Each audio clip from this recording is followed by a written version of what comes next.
BJDs और DC biasing के 25 MCQs. Test your knowledge and learn. Question number 1. What does the analysis of a transistor amplifier require? The correct answer is option number C. Knowledge of both DC and AC responses. जब किसी transistor amplifier को analysis या design किया जाता है तो उसमें DC and AC दोनों रिस्पॉन्सेस की अंडरस्टैंडिंग इन्वॉल्व होती है, क्योंकि ये दोनों ही रिस्पॉन्सेस इंटरकनेक्टेड होते हैं और ट्रांजिस्टर एम्पलीफायर के परफॉर्मेंस को इन्फ्लुएंस करते हैं. Question number 2. What theorem allows the separation of DC and AC analysis in a transistor amplifier? The correct answer is option number C. Superposition theorem. Transistor amplifier के analysis और design में superposition theorem applicable होती है, जो enable करती है DC and AC responses के separation को फॉर इंडिपेंडेंट इन्वेस्टिगेशन. ये अप्रोच सिंप्लीफाई करती है एनालिसिस को और अलाउ करती है कि रिस्पॉन्स के ईच पार्ट को एनालाइज किया जाए without interference from other. Question number 3. Which parameter is usually the first to be determined in the analysis of a transistor amplifier? The correct answer is option number A. Base current. Transistor amplifier के analysis में base current को सबसे पहले calculate किया जाता है, क्योंकि base current foundation होती है अदर पैरामीटर्स को डिटरमाइन करने के लिए. Other parameters like collector current and emitter current, जिन्हें डिटरमाइन किया जाता है प्रोवाइडेड इक्वेशन से. Question number 4. What is the typical value of the base emitter voltage VBE for a silicon transistor in active mode? The correct answer is option number C. 0.7 volt. Silicon transistor के लिए base emitter voltage VBE की approximately value 0.7 volt होती है under normal operation in the active region. Question number 5. Why is it essential to consider temperature variations in BJT amplifier design? The correct answer is option number B. To ensure stability of the system. Temperature variations transistor के operating point को affect करता है. Stability को ensure करके इन variations के लिए sensitivity को minimise किया जाता है, जो कि एक क्रिटिकल एस्पेक्ट है ट्रांजिस्टर एम्पलीफायर के रबस्ट सिस्टम को डिजाइन करने के लिए. Question number 6. Which current gain parameter is used to relate collector current and base current in a BJT? The correct answer is option number B. Beta. Parameter beta, जो कि transistor का current gain होता है, ये use किया जाता है transistor के collector current and base current को रिलेट करने के लिए. ये पैरामीटर बीजेटी सर्किट एनालिसिस में वाइडली यूज किया जाता है. Beta equal to IC upon IB. Question number 7. Why is the choice of parameters for DC levels important in amplifier design? The correct answer is option number D. All of the above.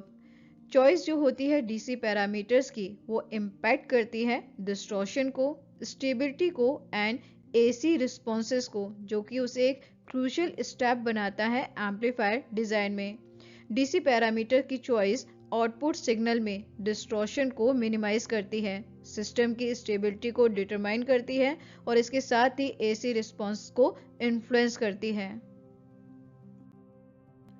Question number 8. What remains unchanged regardless of the transistor configuration? The correct answer is option number A. The relationship between the currents. Transistor के currents के बीच में जो basic relationship होता है वो fundamental होता है, जो कि चेंज नहीं होता है, एवरी टाइम सेम रहता है, फिर चाहे ट्रांजिस्टर किसी भी कॉन्फ़िगरेशन में हो. जबकि जो अदर पैरामीटर्स होते हैं like input voltage, power dissipation and frequency, ये डिपेंड करते हैं स्पेसिफिक कॉन्फ़िगरेशन पे एंड ऑपरेटिंग कंडीशंस पे. Emitter current equal to base current plus collector current and collector current equal to beta into IB. Question number 9. What is the significance of the base to emitter voltage VBE in a transistor? The correct answer is option number B. It is the threshold voltage for the transistor to turn on. Transistor में base to emitter voltage VBE add करता है threshold voltage की तरह that must be met for the transistor to enter the on state. एक silicon transistor के लिए इसकी typical value around 0.7 volt होती है. Question number 10. What does the operating point of a transistor define? The correct answer is option number B. The region of operation on its characteristic curves under DC condition. Transistor के characteristics curve पर जो operating point होता है वो उस reason को define करता है जहां पर ट्रांजिस्टर ऑपरेट्स करता है under DC conditions. Linear amplification जहां पर मिनिमल डिस्टॉर्शन होता है उस केस में ऑपरेटिंग पॉइंट का saturation and cut off regions को अवॉइड करना ज़रूरी होता है. साथ ही ये भी ज़रूरी होता है कि ट्रांजिस्टर का operating point maximum power voltage और करंट रेटिंग से भी दूर रहे. Question number 11. In the DC analysis of a transistor network all capacitors are replaced by. The correct answer is option number B, an open circuit equivalent. Capacitors एक बार fully charge होने के बाद DC को block कर देते हैं क्योंकि current जो पास होती है कैपेसिटर्स के थ्रू वो डिपेंड करती है rate of change of voltage पे जो कि होता है I = C × dV/dt. DC condition में वोल्टेज में कोई भी चेंज नहीं आता मीन्स dV/dt की वैल्यू होती 0 सो करंट भी 0 होती है एंड कैपेसिटर बिहेव करता है ओपन सर्किट की तरह. Question number 12. Which of the following statements is true about the fixed bias configuration of transistor circuits? The correct answer is option number C. It is the simplest biasing arrangement but quite unstable due to sensitivity to beta. Fixed bias configuration simplest transistor biasing method होता है क्योंकि ये सिर्फ एक single register को use करता है base current को सेट करने के लिए. ये बात अलग है कि फिक्स बायस कॉन्फ़िगरेशन ट्रांजिस्टर बायसिंग मेथड की स्टेबिलिटी पुअर होती है क्योंकि इस केस में ट्रांजिस्टर का जो ऑपरेटिंग पॉइंट होता है वो हाईली सेंसिटिव होता है to variation in the transistor current gain beta के. You are a star, keep challenging yourself. Question number 13. How can the saturation means maximum collector current for a transistor be determined? The correct answer is option number B. By applying an imaginary short circuit between the collector and emitter terminals. Transistor के saturation collector current को determine करने के लिए एक imaginary short circuit को assume किया जाता है ट्रांजिस्टर के कलेक्टर एंड इमिटर टर्मिनल्स के बीच में. ये जो एजम्पशन होता है ये एलिमिनेट करता है एनी वोल्टेज ड्रॉप को अक्रॉस द ट्रांजिस्टर जो अलाउ करता है फुल सप्लाई वोल्टेज को to derive the current through the collector resistor जिसका रिजल्ट होता है वो करंट जो कि मैक्सिमम सैचुरेशन कलेक्टर करंट होती है. Question number 14. How is the load line equation and Q point determined? The correct answer is option number B.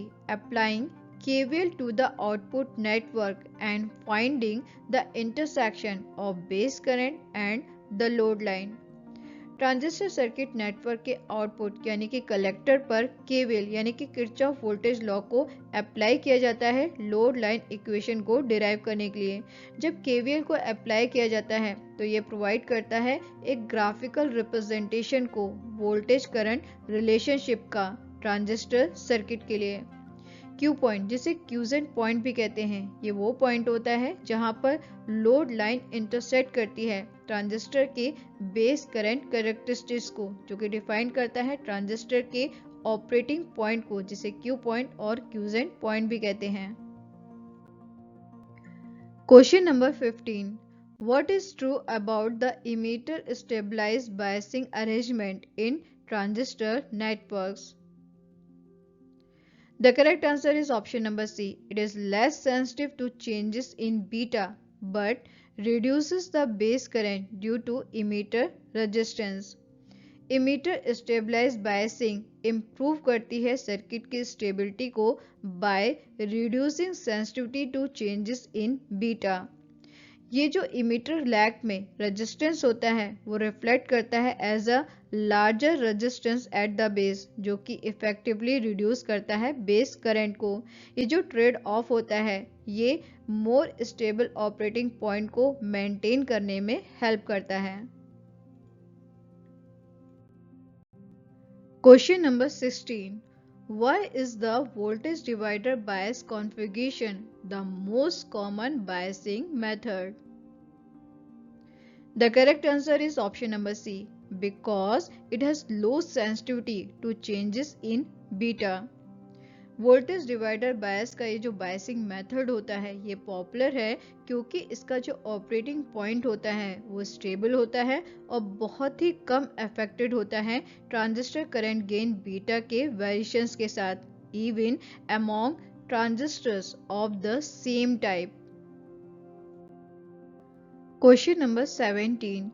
Which of the following is true about the exact and approximate analysis of voltage divider bias configuration? The correct answer is option number B. Exact analysis can be used for all configurations, but approximate analysis requires certain conditions. Voltage divider bias configuration की जो exact analysis होती है वो universally work करती है, जबकि जो approximate analysis होती है वो सिर्फ तब अप्लाई की जाती है जब reflected emitter resistance much larger होता है लोअर रजिस्टर के in the voltage divider network में, जो सिंप्लीफाई करता है कैलकुलेशन को while maintaining accuracy. Question number 18. When analyzing the DC bias in a voltage feedback configuration, the least sensitivity to beta is obtained when? The correct answer is option number B. The reflected resistance is much larger than the feedback resistor between the base and the collector. Voltage feedback configuration में emitter resistor and collector resistor दोनों ही reflected होते हैं to the base circuit by beta. इस beta की sensitivity को minimise करने के लिए reflected resistance must greatly exceed होना चाहिए फीडबैक रजिस्टर से, जो इंश्योर करता है स्टेबल बायस पॉइंट को। Question number 19. In a common base configuration, how is the emitter current determined? The correct answer is option number C. By considering the base to emitter junction in the same loop and then assuming the emitter and collector current are of the same magnitude. Common base configuration में emitter current को determine करने के बाद ये assume किया जाता है कि जो इमीटर एंड कलेक्टर करंट्स हैं वो मैग्नीट्यूड में अप्रॉक्सीमेटली इक्वल हैं, क्योंकि जो बेस करंट होती है वो वेरी स्मॉल होती है as comparison to emitter and collector currents के। कॉमन बेस कॉन्फ़िगरेशन में इमीटर करंट को पहले डिटरमाइन किया जाता है by analysing base to emitter junction as they are part of the same current loop. Question number 20. How can designing a DC transistor network be simplified? The correct answer is option number B. Minimize the number of unknowns and make decisions about the unknown elements.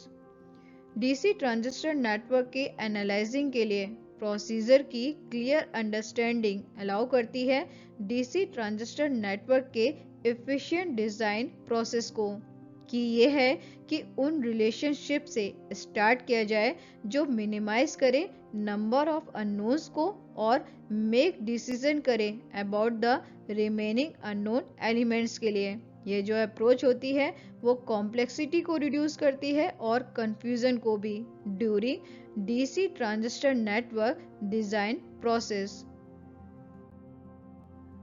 Question number 21. In a switching configuration, the transistor quickly moves between the saturation and cutoff. How can the impedance between the collector and emitter be approximated? The correct answer is option number B.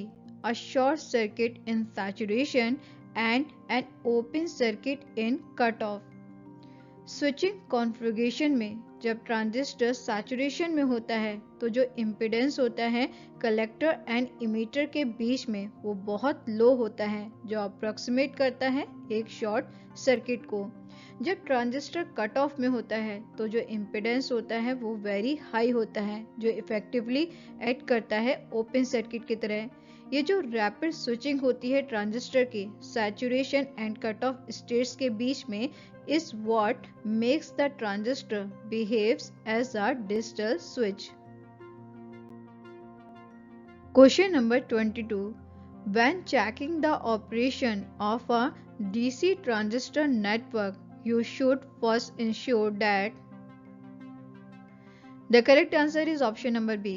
The base to emitter voltage is very close to 0.7 volt and collector to emitter voltage is between 25% and 75% of VCC, which is a supply voltage. DC transistor network जब properly operate करता है तो उस case में base to emitter voltage VBE close होना चाहिए 0.7 volt के for silicon transistor. वहीं collector to emitter voltage VCE between होना चाहिए 25% and 75% of supply voltage VCC के, जो इंश्योर करता है कि ट्रांजिस्टर ऑपरेट कर रहा है एक्टिव रीजन में। Question number 23. How does the analysis of PNP transistor configurations compare to NPN transistor configurations? The correct answer is option number A. It is the same as NPN analysis except that current directions reverse and voltage have opposite polarities. PNP transistor configuration की जो analysis होती है वो follow करती है same principle को as NPN transistor configuration, लेकिन की डिफरेंस होता है कि जो करंट डायरेक्शंस होती हैं वो रिवर्स हो जाती हैं, जबकि जो वोल्टेज पोलैरिटीज होती है वो अपोजिट हो जाती हैं। ये इंश्योर करता है कि जो पीएनपी ट्रांजिस्टर और एनपीएन ट्रांजिस्टर्स हैं वो सिमिलरली ऑपरेट करते हैं, just with flip signs for current and voltage. Question number 24. Which of the following is true regarding the temperature sensitivity of a transistor? The correct answer is option number B. Base to emitter voltage decreases by 2.5 millivolt for each 1 degree rise in temperature and the reverse saturation current doubles for every 10 degree increase in temperature.